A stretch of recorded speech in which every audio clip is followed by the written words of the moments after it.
Welcome to the Black Business Warrior, the podcast. Thank you very much for joining us. My name is Clyde Morrison here with my brother Javon. Usually I'm on the other side doing the interviews, talking to my brothers, but today my brother's gonna interview me. There we go. Yeah, we're gonna flip the script today. You know, we deserve to give this brother who founded the Black Business Warrior an opportunity to talk about his business, right? And what does Black Business Warrior mean to you? You know, so we're gonna jump right in. All right, let's jump right into this episode. You know, we're gonna mix it up a little bit. All right. Okay, no doubt. All right. So, what makes a successful business, or a business successful? What makes a business successful? The impact that they have on their team, their community, and on your life. Right. So, what impact is it making on your team? Right, the people that work for you. Yeah. What impact is it making on your community? Right, so people like, hey, you know what? I'm influenced by this business. It's helping our community. And how does it impact your life, making your life better, being able to give you purpose in your life and able to execute things? Because at a certain time, the money is not, it's irrelevant anymore. You know what I'm saying? Okay. So you said three things. Your life. What else? Your community, your team, and your community. Exactly. Okay. So is that quantifiable? Definitely quantifiable, right? So how is it quantifiable? Yeah. First, let's talk about the community. Okay. People can actually see measurable results that you've impacted through donations, right? Okay. Impacted through jobs created, right? Impacted through how much you've contributed to community revenue wise. Yeah. So I always give people people always say that a business makes, like, you might have a business and you might get 20%, right? Let's say your profit margin is 20% at the end of the year. You're hands-off business owner. But there's 80% of revenue. Where does that go to? Yeah. And you have a choice of where you're spending that money. So it's just like the government. The government has access to trillions of dollars. Yeah. But the politician's not a trillionaire. Exactly. Right? He just has access to trillions. So he decides who gets that money. Well, the same way with a small business, you decide who gets that money. Who's your vendor? Who's your supplier? Who you're going to do business with. Exactly. So you're impacting the community. Your team, you're creating jobs for your team. Do they have a livable wage? Can they actually live and feel a sense of contribution? They love coming to work. They enjoy it. It's a great environment because no matter how much paycheck you get, if people hate their job, they're going to leave, right? Exactly. It doesn't matter. So it doesn't matter, right? And then you see how you're living, you know what I'm saying? Like I said, it's not just money-wise, because a lot of people start their business not because of money. You can go get a 6-figure job out here if you just get enough skills, right? It's not really that hard. But what they see is they're actually say, hey, I have a purpose, a contribution. I'm actually able to have a purpose for my life, and I see that I'm making a difference. So those are the three ways, and that's how they're quantifiable. Got it. So I told you we was going to jump right in today, you know, because I know this brother Clive is on fire, you know, when it comes to business. So just tell me about yourself, your background, what made you, I guess, get an interest or love of doing business, why you do business, and what is your business, you know, pretty much. Yeah, tell us about that. Oh, there's a lot of questions. So background, right? So you're going to start us with what got you in the business. What got me in the business. Mm-hmm. And what business are you in today? Okay, my interest in business comes from my mother and father. Okay. They came here from Jamaica. Yeah. And when they came here, my dad worked at a Volvo dealership, but he had like 10 side hustles. You know, he's like if you ever watch Living Color, they're like, yo, you got 10 jobs. That's my mom and dad, right? They had like 20 jobs, right? They did all kind of things. Yeah. So my dad, he was a mechanic on the side. He had a sound system. He did computer work, right? We was like one of the first people we had IBM, right? Yeah. So my dad would always have like all these hustles. Mm-hmm. And then my mom, you know, she did the cleaning all her life. She'd been a CNA. She worked with old people. She said she had to work in those jobs. She couldn't have a regular job because we were too bad in school. She had to always come get us. Oh. She said Is that right, Clive? You used to be a troublemaker, man, back in the good days? Nah, you know, they was getting me in trouble, man. I don't know what was going on, right? That makes sense. I ain't admitting to nothing. Yeah. Don't worry, statute of limitations is up, brother. I got you. Yeah, so, okay. That is what got me. So I've always seen entrepreneurship. All my brothers and sisters, you know, most of them are entrepreneurs, right? They all dabble their hands in trying to build their business. So that's what I've seen. Okay. And now the next question is. That was it. So that's what inspired you, what got you in the business. So what is your business? What do you do? Yeah. Tell me about your business now. What my business now is, I have CMJ Business Solutions. Okay. So that is my main business. I help local businesses put marketing and sales and client delivery systems in their business. Right? Client delivery systems. Break that down for me. So client delivery, what happens after they buy? Okay. Right. So a lot of times we think about we're just out here trying to get the sale. Yeah. We're just in a what I call churn. When people say, churn and burn model, right? You just try to get clients. You're just trying to sell. Yeah. But as we talked about before with your restaurant, is that no, the real money is in recurring clients, building relationships, making sure that you're having an impact. So how do we build out a system that's repeatable? Because what I've seen is most founders, they're great with the clients, right? They're like, they know how to manage them. They know how to make sure that they're delivered good. They're going to go above and beyond. But how do we make a repeatable system so that when our employees come in, they're still delivering that same level of service that the clients would get from you as the owner, who love their business. So that's why we have to make it deliverable, and we work on that system right there. So the marketing, sales, and client delivery.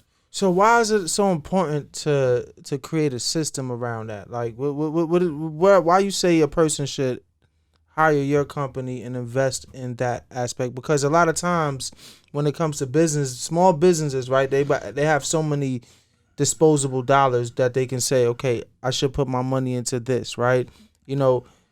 Why is it important to focus on building out that type of a system, that type of customer relationship system? Because the reason why it's important to build that type of system out, and the marketing and sales, of course, is important also, right?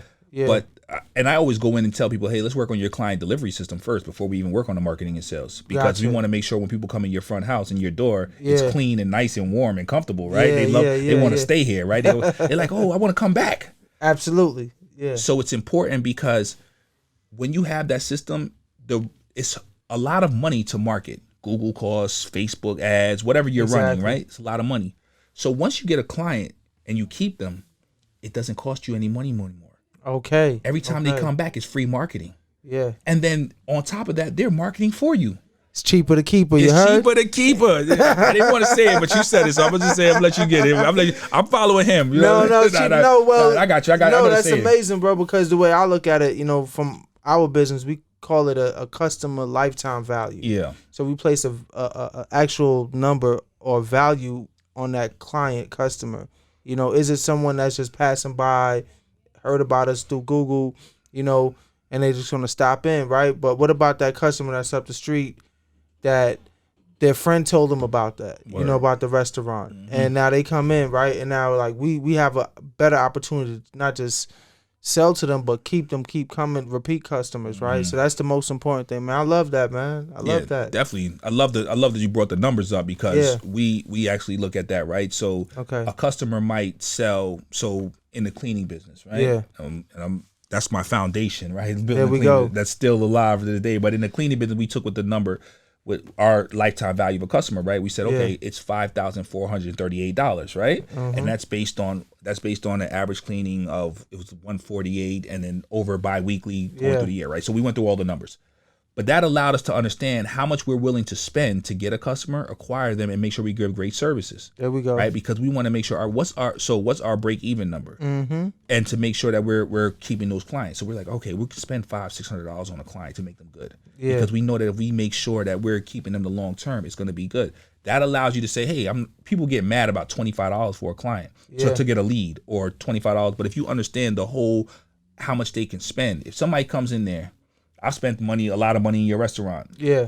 Right? So if I'm just coming in, just say I'm buying one plate a week, right? Yeah. $20, right? That's $80 a month, right? Yeah. That's over $1,000 a year, right? From one client. And then if I'm coming here for 3 years, right? Go. I done spent $3,000. So you're like, oh, whoa. Yeah. Clive's lifetime value. And it's little, because he ain't bought nothing but a plate. Exactly. You know what I'm saying? Like once a week. You know what I'm saying? Like he ain't bought nothing but once a week. He ain't came in here. But then you start adding the numbers up. You're like, no. He's spending money over here. Okay. So that's what you want to look at in your lifetime value. And that's why it's so important about that client delivery system, which is the hardest thing to sell. People want the marketing and sales. Like, I want to get more customers. I'm like, you don't even know what to do with them, fam. There you go. Man, that's amazing. That's free game once again right here at the Black Business Warrior. Yeah, definitely. Make sure you constantly check in because you never know what kind of game you're going to get today. And today we got the founder of Black Business Warrior laying it down. I got the Urban Politician shirt on. We're repping the Urban Politician show today as well. Make sure you guys go out there and vote. But that's a whole nother thing. You know, it is election year, so it's a lot of moving parts taking place, right? Nah. You know, even with that, you know, so the Urban Politician, right? Yeah. And I'm bringing this up because Yeah. I was such a proponent of, like, I was like, yo, you know what? I'm not even worried about the voting stuff. I'm not even worried about the politician stuff. Yeah. But now I understand as a businessman how I can impact the community, how my dollars, if you're not spending money, fam, real talk. Yo, I was at a fundraiser. I gave money. I was like, y'all never give no money. But now I understand that I got the air. There you go. They can listen. But we can't have that if we're not running businesses. We can't have that if we're not actually executing and telling people, hey, you know what? Let's put in the business. Mm-hmm. Here goes what we're doing to impact the community. This is why you need to listen to me. Okay. So what would you say to a person that's just, they're in business, right? Or they're either starting out, they're still working the kinks out essentially, right? And they're making money, right? But they're trying to get to the next level in business, right? Scale up. And I don't want to use an examples and, you know, I don't want to use any examples, but I'm thinking something more of the line of like products, right? Or even service. It doesn't matter. But yeah, just give me the business and I got a t-shirt business. All right. You know, what would that person need to do to scale their business up to go from potentially making thousands of dollars to hundreds of thousands of dollars? So get more focused. Okay. What I've seen is that most times people are, you know, it's he got Dave Chappelle has that buckshot, birdshot, right? Yeah. And so the birdshot scatters everywhere, right? Yeah. You know, it's just pecking you, right? Exactly. The buckshot is just knocking to lay you down. Lay you down, right? Yeah. And that's what happens when you get focused in your business. Okay. So if I was selling t-shirts, right? If I had Urban Politician and then I surrounded everything around that Urban because the t-shirt's not Urban Politician. Exactly. There's a whole message and brand and other things that go off it. So if you're a t-shirt, you need to be building a whole message, brand, and marketing and representing something. Okay. And be focused on that instead of I just sell t-shirts. Exactly. I got t-shirts. No, the t-shirts is a commodity. So you're saying focus on the message, the brand story. The brand story. Focus on, but you have to. What are you selling? Okay. When you're selling a t-shirt, right? You're not selling a t-shirt. You're not. It's Hanes. the message behind it. You're selling the ideal. The idea. Aspiration. Okay. Somebody they're aspiring to something. Hey, be a part of this. The Urban Politician, where we are local people who are involved in politics. Absolutely. And now you're involved in the aspiration. Okay. I like that, man. I like that. So the name of the game is focus. Focus. Don't be all over the place. No.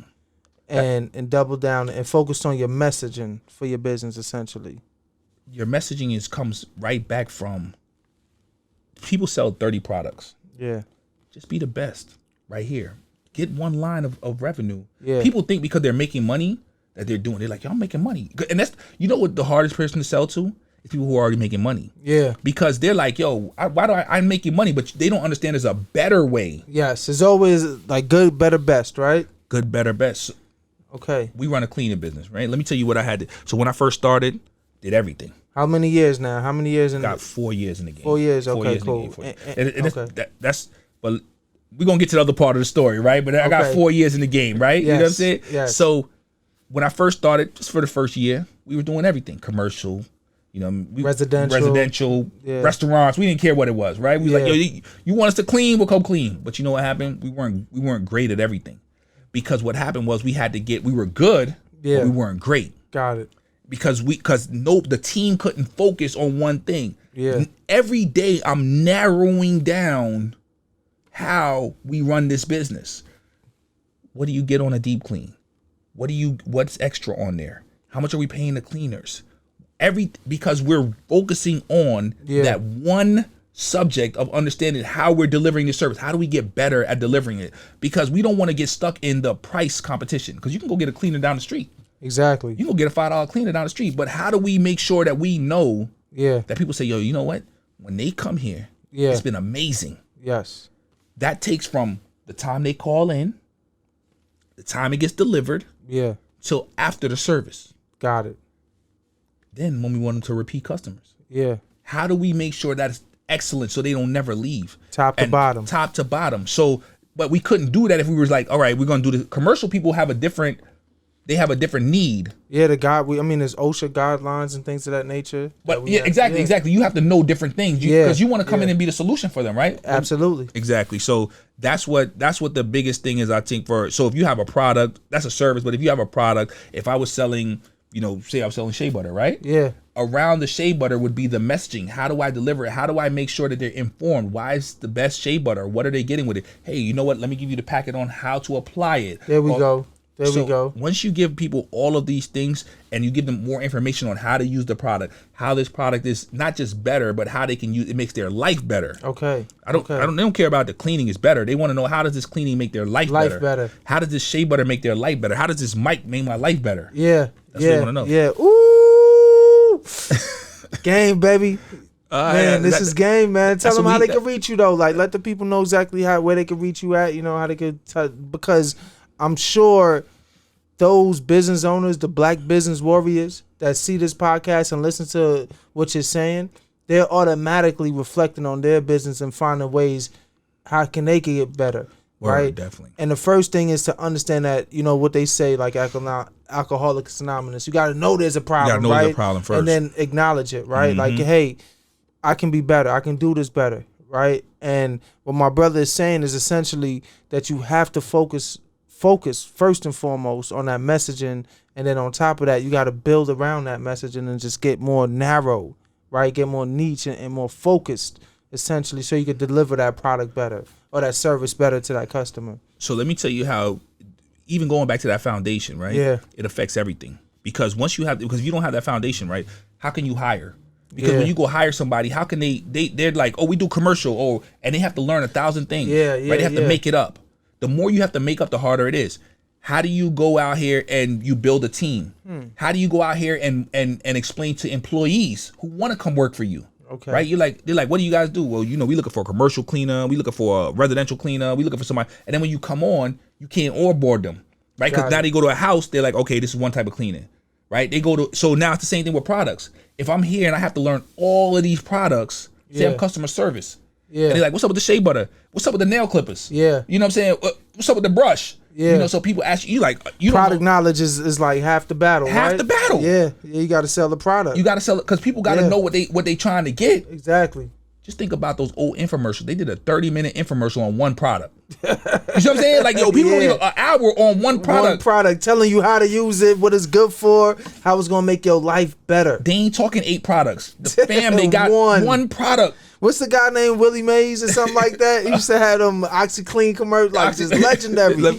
But he'll tell you how much OxyClean. It's not just washing your clothes. It's doing more than that. It's gonna make your life better. It's gonna make you get more girls. Probably. You never know. He explained everything. He explained all the ways because he explained what it does. Yeah. How it benefits you. There you go. Right, because you got to know that. And you don't even think I didn't even know I could do all that with it. Exactly. You don't, because that's why they can have, because there's so many things when you break it down. People think that their product, because they know it so intimately, they don't even think about all the things it can really do, how it can benefit people's life. Yeah.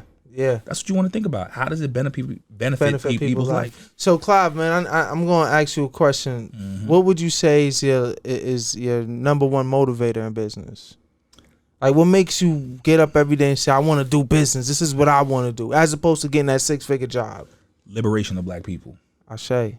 You know what I'm saying? I say liberation of black people. This you feel like doing business is a form of liberation for black people, or gives an opportunity to liberate? It's one form, right? So my thing is business is the foundation of the liberation, right? The educators, the artists, the people who are actually the knowledge people, right? They're the actual implementers. So the reason why I'm saying that, somebody has to fund it. You know what I'm saying? So America is funded. All the ideologies and everything is funded by businesses. Yeah. So if we are not able to propel them, because the problem with one of the things that we have going on is people are not in the skill of business. They're not businessmen or businesswomen, right? Yeah. And the reason why we talk about business warrior is because this is your craft. This is my craft.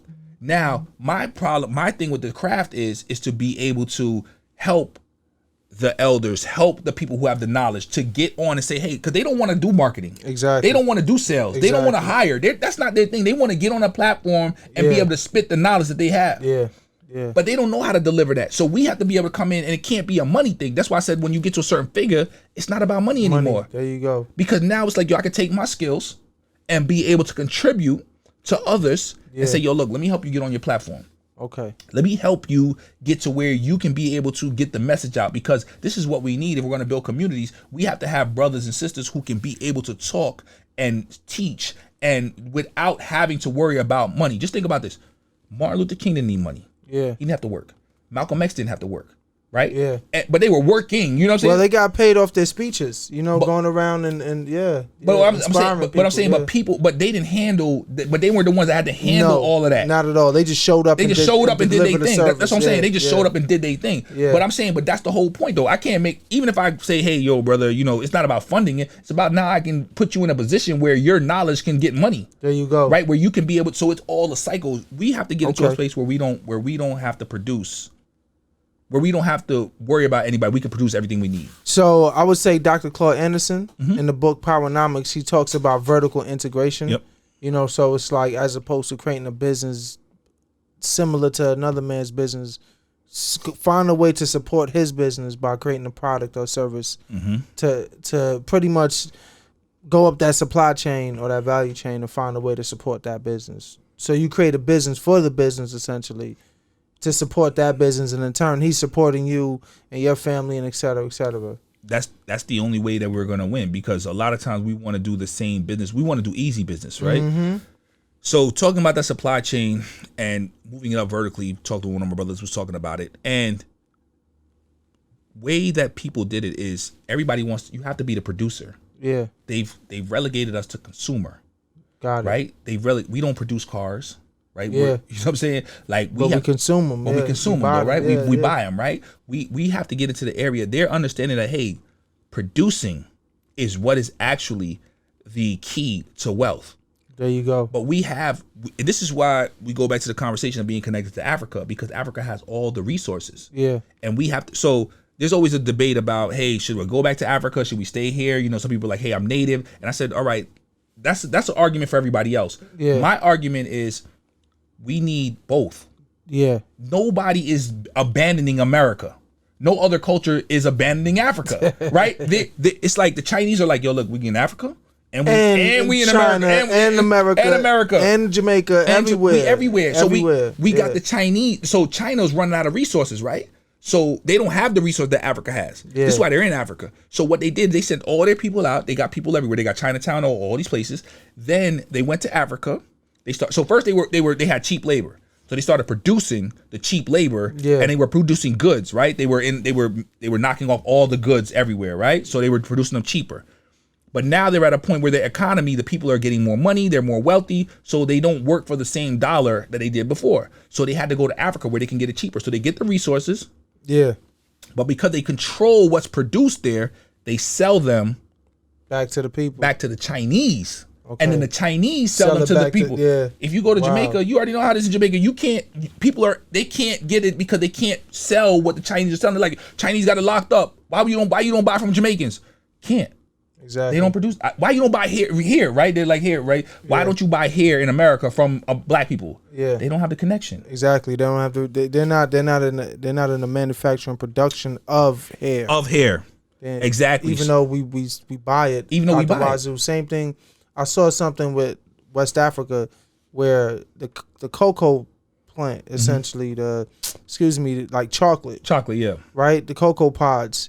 Most of the cocoa pods come from Africa, but it's shipped out to Switzerland and Europe, and then they manufacture it and sell it back to Africa at a premium or to the world. Yeah. And recently I saw something where, the Africans were pretty much fighting that back and, creating incentives for African companies to start manufacturing cocoa plants, but what they're finding out is like the temperature, it's hard to actually manufacture and produce it, but they're in the process, and everything you got to start right with the end in mind. So they're in the process right now, Africa, of fixing that, You know, so that's a beautiful thing, man. Appreciate you dropping this game on the good folks today, man.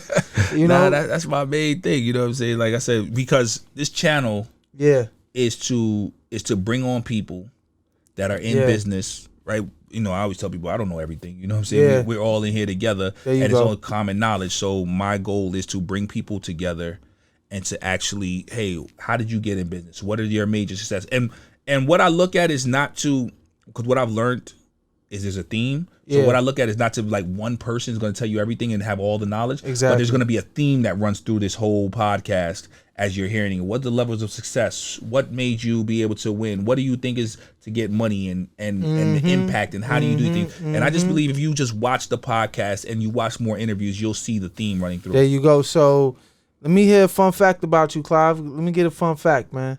A fun fact about me. yeah, that someone wouldn't even think about. You know, it's fun though. Yeah. Oh man, I love basketball. I guess okay. That's a fun fact. Okay. I'm still old. You man any good? It depends on who I'm playing against. That's a good question. That's a good response, rather. Yeah, it depends on who I'm going against. So okay. Definitely. I wanted to just one more thing is that business, right, is our obligation. It can't be about just the money, to me. You know. Okay. It has to be about the impact. The impact. Okay. What do you mean by that? Because I would think money is a measuring stick, or can be a measuring stick for the impact. I'll give you an example. Mother Teresa, right? She took care of a bunch of people, right? Mm-hmm. Thousands of people, but Bill Gates did as well, right? He took care of millions of people with his inventions and what he did with Microsoft. So Bill Gates had a larger impact than Mother Teresa, in my opinion. Mm-hmm. I understand that. I understand what you're saying, but so that's why I said business has to be about impact. He made a conscious effort on what he was going to impact. Okay. And that's why I go back to the impact that you want to make, right? So Mother Teresa, her thing was just like to alleviate your, and this is, so if you want to go into that, that's long-term, short-term thinking, right? Yeah. So Mother Teresa's thing was like, let me feed the hungry. Right now. Yeah. Right? There's an immediate need right now. And they tell you in business, how do you fix the immediate problem, right? Yeah. So there's an immediate need right now, so I can fix it. Then Bill Gates was like, how do we do it long term? Got it. Right? How do I affect the entire universe? This is what, Amazon is doing. This is what Elon Musk is doing, right? This is what they're trying to affect, is the long term of the future of society. And we have to be in a position where we're actually able to affect the long term. But a short term too, because if you can't feed somebody, this is why the jobs are important. Because you have to be able to give them a place. Hey, one of the biggest things that I've learned about having employees, the impact that I make on their lives. Absolutely. When I see the children, the spouses, and I see that they're eating, and I'm like, man, they have a plate because I thought of something. There you go. You came up with an idea. Because I came up with an idea. You know what I'm saying? Executed it. And I'm like, yo, and they like, and I tell everybody every day, my job is to make sure you have a job every day. That's my main job, is that you don't wake up and be like, yo, what am I gonna do? Or are we working today? Yeah, how I'm gonna feed my family. How I'm gonna feed my family, simple, right? Yeah, simple, right? Because you've trusted me to make sure that there's, because McDonald's, they may not say that, but that's their job, right? To make sure that this employee has a job. Because what if the McDonald's was like, yo, we just closed them for a week? Yeah. We don't have no job, and this was your job that you depended on. Yeah. And let's take it to a 6-figure job, right? Because I'm gonna be like, McDonald's, I'm gonna get another job. Yeah. But let's take it to a bigger job, right? Your corporate job right now. If they just said, yo, we shutting down for a month. Yeah. We're not paying no paychecks. Yeah. And we saw it happen with the COVID. With pandemic. The COVID, right? With the pandemic, right? Yeah. Companies shut down, man. It's a big responsibility, man. It's a big responsibility. It's hard shoes, and the growth that I'm still growing, I'm still learning. I study. My main study right now is leadership. Leadership, okay. What would you say is your routine? Do you have a morning routine, an evening routine? Yeah, I'm a very, very, very boring person. I mean, is it in terms of boring? But I got you. It's consistency, system. right? Yeah, it's system, bro. Yeah. So my routine is 5 a.m. Okay. Get up. I stretch in the morning time. That's my first thing, and then I have 2 hours of nobody bothers me. right? Okay. This is 2 hours of I don't talk to anybody. I just do work, right? I'm working on a project, Got whatever it. I'm working on, right? Then I check in with my I drink my water. I've changed up my diet right now, so I'm in Okay. the middle of like I'm trying to go like just drinking water until like 12 o'clock. Okay. Right, but that's the whole thing. So, but let me go to what I've really been doing because I just started. But I would eat breakfast. Okay. Then my assistant would at 8 o'clock. My assistant would check in. Gotcha. And then we would go through everything that had to go through. Then I would have from 9 to 11. If I didn't have any interviews, then which she's taking over now because I'm teaching her the process of interviewing people. I try to delegate everything, fam. You know Absolutely. what I'm saying? Delegation is the winning way, baby. But Yeah. so I'm gonna get back to delegation. But the point then so from 9 to 11, if I don't have any interviews, I'm working on my projects again. Okay. Then I'm taking afternoon interviews, catching up with any customers. So she just calls me if there's anything that I have to take care of, right? So Got she's it. the only one, of course, Mom Dukes, something like that. Somebody got to call me, but really it has to be an emergency. Got it. And in the afternoon, I'm catching up with clients. I'm following up with people. I'm looking at emails. So I don't really check anything until she checks all my emails. So if there's an emergency, she checks my emails in the daytime. Okay. Man, I actually had an assistant a couple years ago, and it's a life changer, bro. Like to have someone support you in your business, Yeah. so you don't have to look through all the emails, talk to everybody.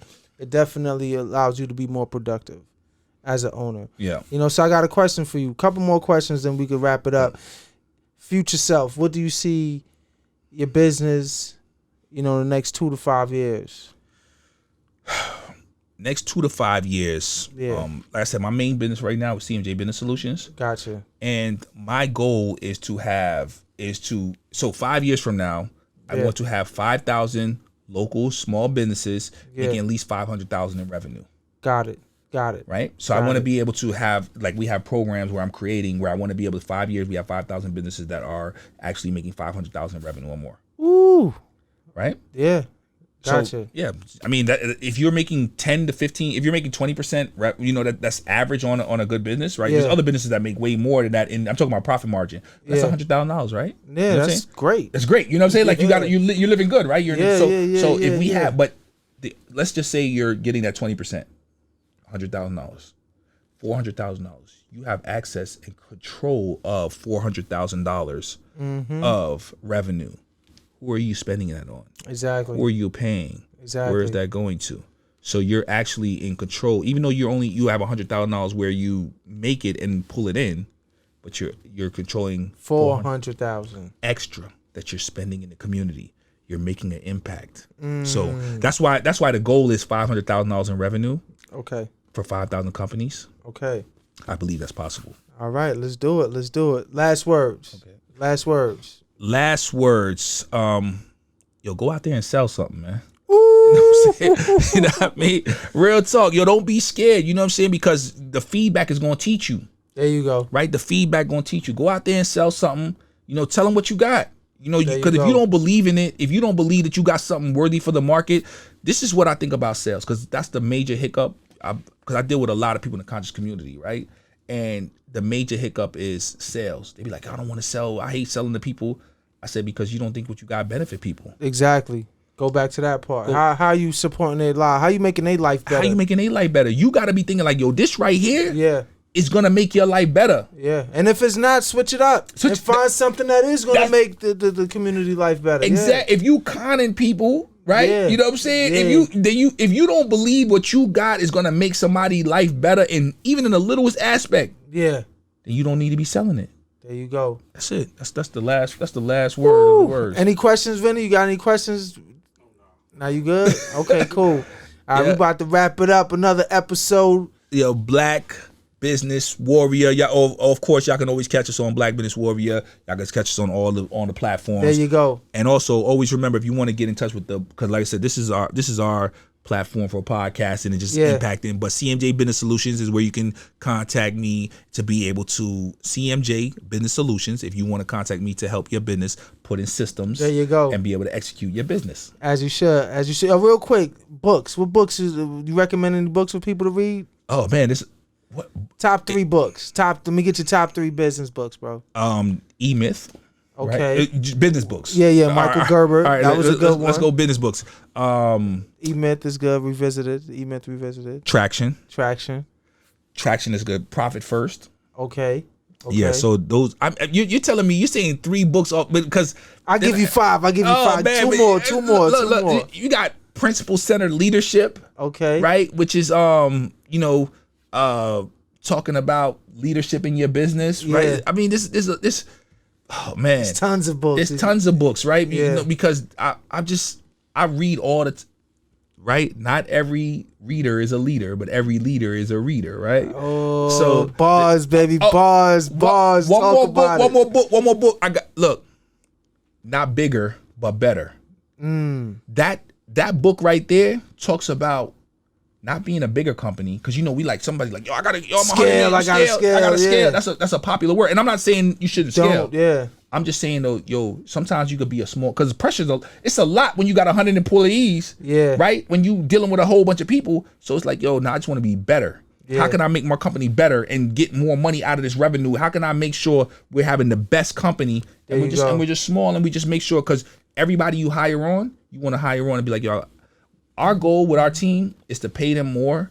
Yeah. Have great cleaners where they're like, it's better for me to stay here. You get me jobs. And being able to charge customers more who want elite cleaning. So we want to make it better. There you go. You heard it first. Black Business Warrior. Shout out to Sankofa Films. We're Sankofa Films, man. Appreciate you, man. On the background, look out for the Seeds movie coming soon. Right? Feature film. Right? Green Love Kitchen, Black Dot Media, Black Dot Bookstore. Right? Yeah, definitely. Let's go. Man. Black Business Warriors. We out here. Yeah, they out here, man. They pulling it up. I want to say appreciate to everybody watching. And I want to say appreciate for us coming together as brothers and being able to collaborate, so I'm getting that book Slice and Pie too, man. You know what I'm saying? We say follow, like, subscribe, comment. And if you want to be on the show, if you think you're a Black Business Warrior, let us know. Oh, the link is down below. You can just fill out the form in the link down below. Just click the link. It'll say Black Businessman. It'll say Black Business Warrior /application. You'll see the link in the bio. There you go. All right. Salute to all my warriors. All right, peace. Keep trooping.